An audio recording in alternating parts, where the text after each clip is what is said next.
E é interessante quando você fala sobre a questão de personalidade, e tem que tomar cuidado com esses testes de internet, porque muitas vezes eles trazem um resultado que não é sempre o parametrizado perfeitamente. Né? Mas com meus alunos... Você gosta desses testes? Eu não gosto, não. Não, de internet não. É que você tem instrumentos científicos, cara, que assim, um instrumento de personalidade validado, Sim, 2 horas de preenchimento. Eu gosto desses raízes, assim. E aí você vai ter um profissional habilitado para aplicar. É tipo o teste de QI de internet. Eu falo, nossa, eu tenho 138 de QI. E o cara fez a internet. Calma. Calma. A psicometria é uma ciência séria e tudo mais. Mas é interessante você começar a entender isso para você entender os padrões que existem dentro de você, porque eles são padrões que governam tudo o que acontece na sua vida. E não existe um aspecto da sua vida que está dissociado de processos emocionais. Só que quando você observa um ser humano, ele tem padrões. Pode ser que o Caio ele tenha momentos onde você fala, não, o Caio ele é um cara muito introvertido nesses momentos. Mas provavelmente, pelo que eu conheço do Caio, ele tende mais à extroversão do que à introversão. Sim. E a extroversão governa o quê? O grau de positividade das suas emoções. Exato. E olha que interessante. O grau de negatividade é diferente do grau de positividade, porque os circuitos do teu cérebro que são responsáveis por emoção positiva são diferentes dos que são responsáveis por emoção negativa. Então é perfeitamente possível você ser uma pessoa que é muito extrovertida e muito negativa. Então você é muito positivo e muito negativo. E geralmente quem é muito com neuroticismo muito alto e extroversão muito alta é aquela pessoa que ao mesmo tempo ela é muito negativa e muito positiva. Então é uma oscilação que é muito intensa às vezes e que para a pessoa nessa intensidade faz até mal para ela. É um exemplo. Mas quando você entende isso, você entende os nãos que você precisa falar para certas coisas. Porque, por exemplo, eu sei, por conta do autoconhecimento ao qual eu cheguei, que ambientes cheios de gente, eles me exaurem. E isso que é introversão. Introversão é essencialmente o grau de sensibilidade do seu cérebro aos estímulos. Então, por exemplo, qual é o estímulo mais intenso para o cérebro humano? É relação, é pessoa, é troca humana. E aí, um extrovertido, tenho certeza que o Caio é assim, você chega num lugar que tem gente, te enche de energia. Sim, isso. Sim. Eu chego, e não é que eu não gosto de dar palestra, eu adoro. Só que eu saio, cara, eu preciso ficar, sei lá, correndo. 2 dias no hotel sozinho, entendeu? Sem falar com ninguém. Sua energia social vai embora rápido. Vai embora. Se relaciona, né? Então, a ideia é, o introvertido, ele perde energia no grupo. Quando ele está sendo estimulado, e não pessoas, grupo também, mas pode ser som alto, pode ser barulho, pode ser tudo que é estímulo. Já o extrovertido se enche de energia, né? Enche a bateria dele. E aí você que é introvertido tem que parar de se culpar de falar não quando te chamam para ir na micareta. Porque é muito estímulo. Você vai falar, cara, não quero, é ruim. E aí você vai, aí você não vai achar legal e tal. Porque o introvertido curte um jantar, ele curte um cinema, um lugar onde você tem mais silêncio e tudo Conversa mais. mais Pedro, mas sabe o que você tá falando? Exato. Isso é muito importante, assim, pra gente se conhecer e se respeitar, e também pra gente saber respeitar o limite dos outros. Eu acho, sabe, entender de personalidade devia ser matéria de escola pra todo mundo. Porque, por exemplo, o meu grau de conscienciosidade é muito alto. Muito alto, acho que é 95. É assim, é muito alto. E é Grau aquelas... do quê? Eu não entendi. São aquelas pessoas que são muito executoras, que tudo é derivado a resultado, né? Eu opero muito. E aí as pessoas que têm isso baixo são aquelas pessoas que você precisa cobrar 50 vezes. Quer devagar um pouco mais. Que tudo quer é refletir devagar, aquelas mais. pessoas que estão sempre no... E eu tinha muita dificuldade. E às vezes a gente mede as pessoas com a nossa régua. Sim, acontece muito. E a gente acha que é um problema da pessoa. Como que você não é assim? E a gente acha que todo mundo tem que ser assim. A gente não entende que é personalidade e que a gente tem que... Cara, calma. Não tá errado. Ele é desse jeito. Sim, você está certíssima. Conscienciosidade, grosso modo, ela governa o grau de comprometimento que você tem com as coisas, com tudo. Tá? Com valor, com compromisso, com organização. É o grau de comprometimento. Então, pessoas que são muito conscienciosas como você são altamente comprometidas com tudo.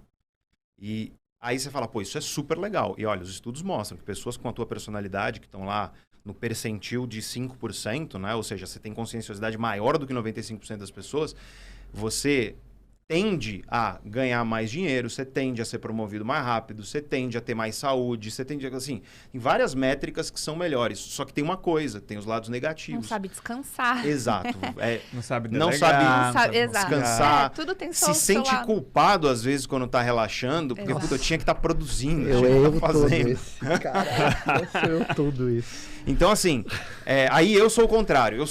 A minha personalidade, ela é o oposto É muito interessante, acho que é por isso que as pessoas ressoam bem comigo. A gente tem 2,5 milhões de pessoas lá no canal. É porque eu não sou um cara que chego e fico lá falando sem entender, porque eu sei o que é você que está aí e não é consciencioso, porque a minha conscienciosidade é baixa. Em algumas facetas ela é um pouco mais alta, mas ela é naturalmente baixa. Então, se eu deixar, cara, eu sou o procrastinador, eu postergo, eu atraso, eu deixo as coisas acontecerem. Só que o que acontece? Isso começou a prejudicar minha vida radicalmente. Então, eu precisei começar a entender melhor como eu consigo ajeitar aquilo que está no meu controle para melhorar um aspecto da minha vida que, ainda que eu não vá conseguir ser como você, nunca vou conseguir. E eu já tive namorada altamente conscienciosa que ficava puta comigo. Porque o nível de desencanado que eu naturalmente sou para uma pessoa muito conscienciosa é quase ofensivo, assim, né? E aí, apesar disso, ela se sentia muito mal porque não conseguia relaxar. Isso era um problema muito, muito forte nela. E aí, é claro, tem outra coisa. Por exemplo, um exemplo de casal que é muito interessante. A minha personalidade, o neuroticismo elevado. No meio disso tem uma compulsão. Compulsão tende a ser uma coisa que pessoas com elevado neuroticismo têm. O que é compulsão? É você comer um pedacinho do chocolate e não conseguir parar. Todo mundo tem esse neuroticismo? Todo mundo tem um grauzinho, todo mundo tem. Todo mundo tem algum grau em todos os traços de personalidade. A questão é qual é o grau. Porque assim, não é eu sou introvertido. Quando eu falo você é extrovertido, eu estou usando uma generalização. É quão extrovertido você é. E geralmente a gente mede isso de uma maneira bastante quantitativa. A gente consegue bater e falar, bom, você é mais extrovertido do que 70% da população. Você consegue se enxergar no mundo. E, cara, isso é libertador, assim, para time, para você interpretar melhor as pessoas. Uma das coisas que a gente faz é isso. Vai nas empresas, aplica uma ferramenta, aí a galera fica lá 3 horas respondendo, faz uma análise estatística que é para todo mundo ter mais clareza e mais respeito em relação um ao outro, porque toda a configuração de personalidade, e quero repetir, estou falando de personalidade porque o nosso padrão emocional está muito associado a isso, estamos falando de inteligência emocional, toda a configuração de personalidade ela tem vantagens e desvantagens, não existe, é maravilhoso ou é ruim, depende para quê, né? Determinado contexto, né? Então, por exemplo, a questão do neuroticismo, tem a compulsão. Compulsão é em geral, ruim.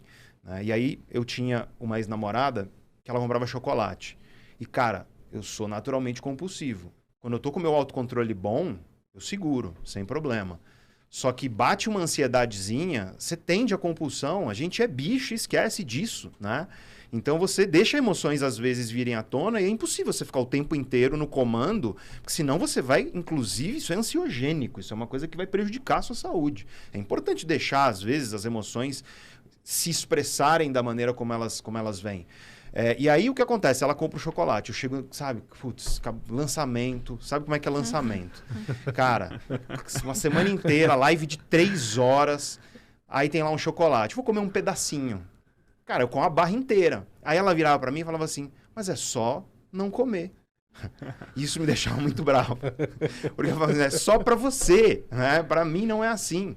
E aí você tem que, por exemplo, ter a maturidade emocional de virar e falar, eu não vou ter chocolate em casa. Não tem açúcar na minha casa. Não tem. E aí se eu for jantar com vocês, eu vou pedir uma sobremesa se parecer que é interessante, porque lá tá controlado. Lá eu sei que, bom, começa a sobremesa, vou saborear. Exatamente.